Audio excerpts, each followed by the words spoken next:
दोस्तों वीडियो की शुरुआत करने से पहले आपके लिए एक खुशखबरी बता देना चाहता हूं, आप सभी को बता देना चाहता हूं कि कल जो है पंच का बादशाह 2.0 के तहत आप सभी के लिए प्रदीप सर ने एक आपका जो इंग्लिश का पूरा जो कंप्लीट सेशन क्या ऑर्गेनाइज किया है लाइव आपका 19 को पीरियड 20 को, और कल जो है सुबह 10 बजे से जो सेशन है वो शुरू हो जाएगा। बड़े मजेदार तरीके से हम सारी चीजें करने वाले और यहाँ पे लगातार आज आपके लिए वीडियो जारी, तो फटाफट अच्छा कमेंट कर देना। अभी यहाँ पे बात करूं तो दो अप्रिसिएशन हमने ऑलरेडी कंप्लीट किया, तीसरा अप्रिसिएशन पर हम आते हैं। जो तीसरा अप्रिसिएशन है दोस्तों वो क्या है, द इनकेप रॉक। अब इसको लर्न कैसे करना है, ऑलरेडी अगर आपने पिछली दो वीडियो देखी होगी तो आप पॉइंट के बेसिस पे आप खुद ही लिख दोगे, कोई टेंशन नहीं, इतना तो हमें भरोसा है आप पे। अब यहाँ पे ज्यादा टाइम लेते हुए नहीं मैं बताता हूं। देखो टाइटल क्या है, इनकेप रॉक। अब इसको पहचानोगे कैसे, तो आपके लिए जो हिंट है, अगर पोएम में इनकेप आता है या फिर रॉक आता है, इनकेप रॉक आता है या फिर सिर्फ रॉक आता है, तो आपको बोल देना भाई ये तो मेरा इनकेप रॉक वाला क्या पोएम है, इनकेप रॉक वाला क्या पोएम है। ठीक है, पोएट कौन है, रॉबर्ट साउथी है, रॉबर्ट साउथी है। फिर उसके बाद अगर मैं राइम स्कीम बात करूं तो राइमिंग स्कीम क्या, A A B B A A B B A A B B.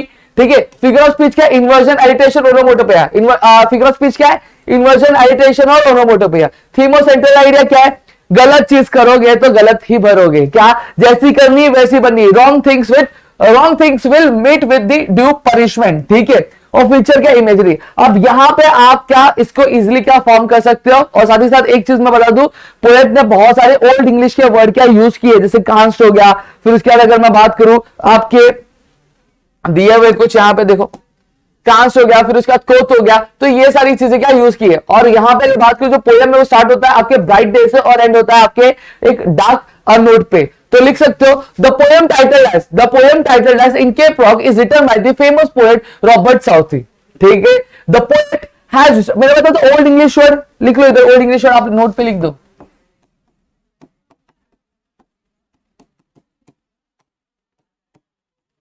ठीक है, the poet has used many old English word, जैसे कोथ हो गया और कास्ट हो गया। ठीक है, स्पेलिंग में लिख देते और दिया हुआ मैं स्क्रीनशॉट लेने बोलूंगा तो वहां पे ले लेना। ठीक है, the poem consist of the rhyming words, for the rhyming word, so the rhyming scheme for the poem is AABB। क्या AAB? There are many poetic devices used in the poem। देखो मैं लिख रहा बोल रहा हूं, there are many poetic devices used in the poem to beautify the poem। There is also the figure of speech are used, and the figure of speech for the same are inversion, alliteration, onomatopoeia, etc।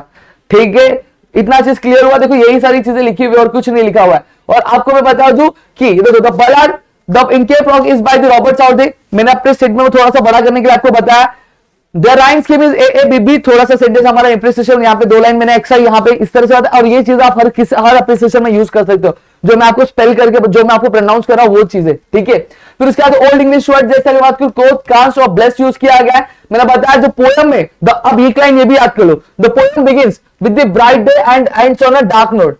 The poem begins with the poem start कैसे bright day से और and कैसे होता है dark note पे क्या and होता है। ठीक है, फिगर ऑफ स्पीच मैंने बताया इन्वर्जन एडिटेशन ओनोमोटोपोइया। ठीक है, वो क्या कहते हैं पोएम में ब्यूटी ऐड करते हैं, और ये मैंने चीजें बताई। ठीक है, अब पोएम क्या दे रहा है, क्लियर मैसेज दे रहा है, क्या wrong things. The poem give us the clear message and moral. क्या दिया, who do the wrong things will meet with the due punishment. ये चीजें मैंने पीछे लर्न करवाई थी। और द पोएम द स्पीच, आप ये the imagery two is very good, आप ये लिख सकते हो, या फिर लिख सकते हो the feature of the poem is imagery, ये लिख सकते हो, समझ में आएगा।